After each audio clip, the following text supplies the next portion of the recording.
Hello students, आज हम read के साइंस के लेवल 2 के इम्पोर्टेंट क्वेश्चंस करने वाले हैं। 35 यहाँ पर इम्पोर्टेंट क्वेश्चन करने वाले हैं। तो वीडियो को पूरा देखिए, वीडियो को लाइक ज़रूर कर ले, चैनल को सब्सक्राइब ज़रूर कर ले, क्योंकि ऐसे ही क्वेश्चन आपको आगे मिलते रहेंगे। आपका प्यार और सपोर्ट अगर मिलता रहा तो हम ऐसे ही क्वेश्चन आपके लिए लेके आते रहेंगे। तो वीडियो को कर लेते हैं शुरू। निम्नलिखित में से शाकाहारी जंतु है चीता, हिरण, शेर या कुत्ता? तो इसका आंसर होगा हिरण।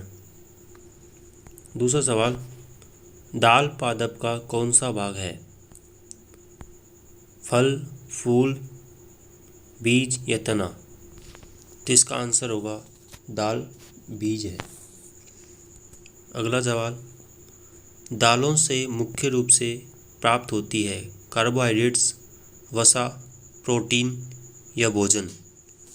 तो दालों से मुख्य रूप से क्या प्राप्त होता है?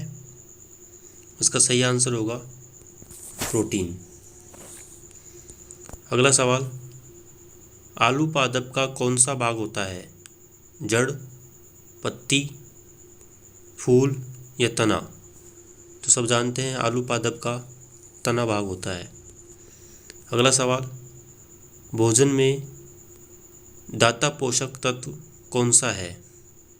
कार्बोहाइड्रेट्स, विटामिन, रुक्षांश या उपरोक्त में से कोई नहीं? तो इसका आंसर होगा कार्बोहाइड्रेट्स। अगला सवाल, मृतजीवी पादप का उदाहरण है नीम, म्यूकर, ड्रोसेरा या अमरबेल? तो मृतजीवी पादप कौन सा है? म्यूकर। इसका सही आंसर होगा म्यूकर। अगला सवाल, कीटभक्षी पादप नहीं है ड्रोसेरा, डायोनिया, अमरबेल, यूट्रिकुलेरिया? तो कीटभक्षी पादप कौन सा नहीं है? अमरबेल, क्योंकि एक परजीवी पादप है। अगला सवाल, ऐसे पादप जो भोजन हेतु दूसरे पादप पर निर्भर कहलाते हैं? ऐसे पादप जो भोजन हेतु दूसरे पादप पर निर्भर होते हैं कौन से पादप कहलाते हैं? तो कहलाते हैं परजीवी। अगला सवाल, पत्तियों का हरा रंग किस वर्णक के कारण होता है? हरित, पर्ण, लवण या पर्णहरित? तो इसको सब जानते ही होंगे, पर्णहरित के कारण। वीडियो को लाइक ज़रूर करना। अगला सवाल, पादप में भोजन का निर्माण कहाँ होता है? तने में, जड़ में, पत्तियों में या बीज में? तो इसका सही आंसर होगा पत्तियों में। पादप में भोजन का निर्माण कहाँ होता है? पत्तियों में होता है। अगला सवाल है, कौन सी वस्तु चमकीली है? लकड़ी, चॉक पाउडर, केरोसिन या सोना? तो इसका सिंपल सा जवाब है सोना। अगला सवाल, निम्न में से कौन सी वस्तु जल में घुलनशील है? लकड़ी का बुरादा, चॉक पाउडर, ग्लूकोज पाउडर, लोहे का बुरादा? तो इसका सीधा आंसर होगा ग्लूकोज पाउडर। अगला सवाल, निम्न में से चुंबकीय वस्तु है? लकड़ी, लोहा, कांच या प्लास्टिक? तो इसका आंसर होगा लोहा। अगला सवाल, निम्न में से कौन सी वस्तु जल में तैरती है? तो सिंपल से सवाल है, इसका आंसर होगा लकड़ी का गुटका। अगला सवाल, चांदी के आभूषण का काला पड़ने का कारण है कि चांदी का आभूषण किस कारण से काला पड़ता है? सोनोरस, आघातवर्ध्यता, संक्षारण या उपरोक्त सभी? तो चांदी के आभूषण काला पड़ने का कारण है संक्षारण। अगला सवाल, पटसन पादप के किस भाग से प्राप्त होता है? पटसन जो है पादप के किस भाग से प्राप्त होता है? जड़, तना, पत्ती या पुष्प? तो इसका सही आंसर होगा तना। अगला सवाल, मूंज किस पादप से प्राप्त होती है? जूट के पादप से, रुई के पादप से, मूंज घास के पादप से, पटसन पादप से? तो इसका सिंपल आंसर होगा मूंज घास के पादप से। अगला सवाल, बंदेज के वस्त्र निम्न में से किन राज्यों में अधिक से अधिक प्रचलित हैं? तो किन राज्यों में आएंगे? इसका आंसर होगा राजस्थान व गुजरात। अगला सवाल, सर्वाधिक रेशम उत्पादक देश है। सर्वाधिक रेशम कहाँ उत्पादन होता है? तो ये होता है चीन में। अगला सवाल, राजस्थान में छपाई कला का सर्वोत्तम स्वरूप किस स्थान पर विख्यात है? राजस्थान में छपाई कला का, तो ये सब जानते ही होंगे। ऑप्शन है किशनगढ़, अजमेर, सांगानेर या जोबनेर।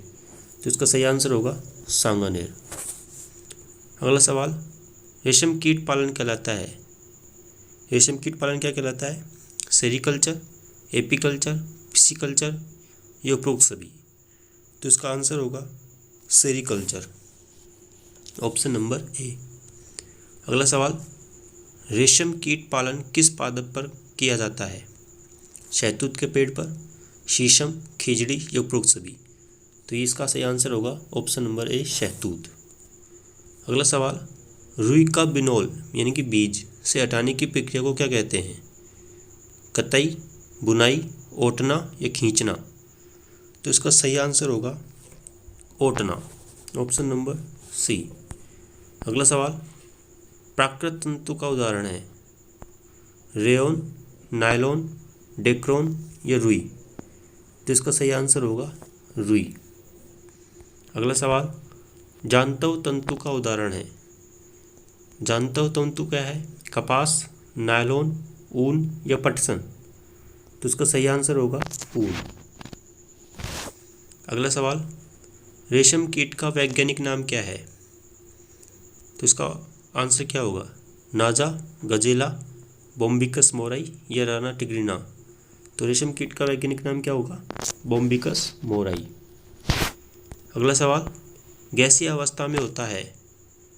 निश्चित आकार, निश्चित आयतन, भार निश्चित, आकार या आयतन दोनों अनिश्चित होते हैं।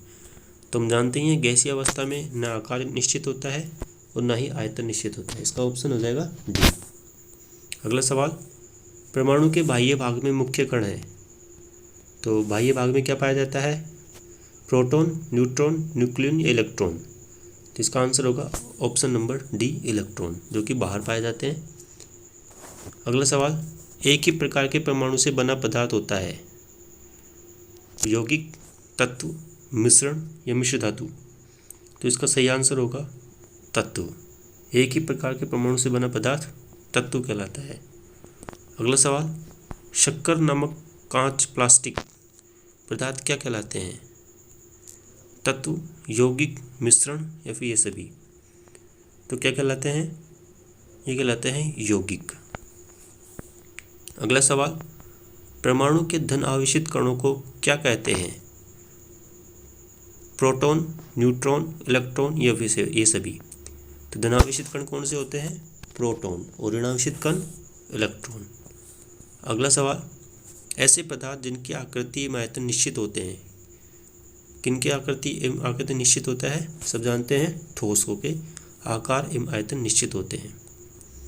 अगला सवाल, ऐसे पदार्थ जिनकी आकृति एवं आयतन निश्चित होते हैं कहलाते हैं?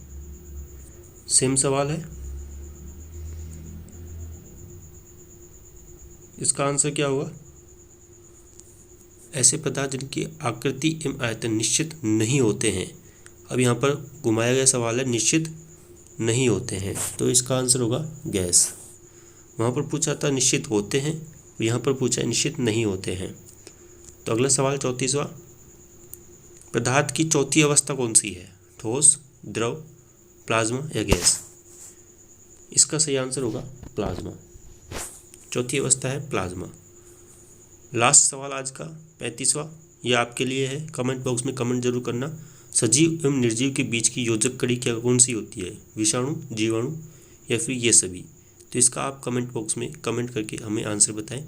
वीडियो को लाइक ज़रूर कर ले, चैनल को सब्सक्राइब जरूर कर ले। Thank you.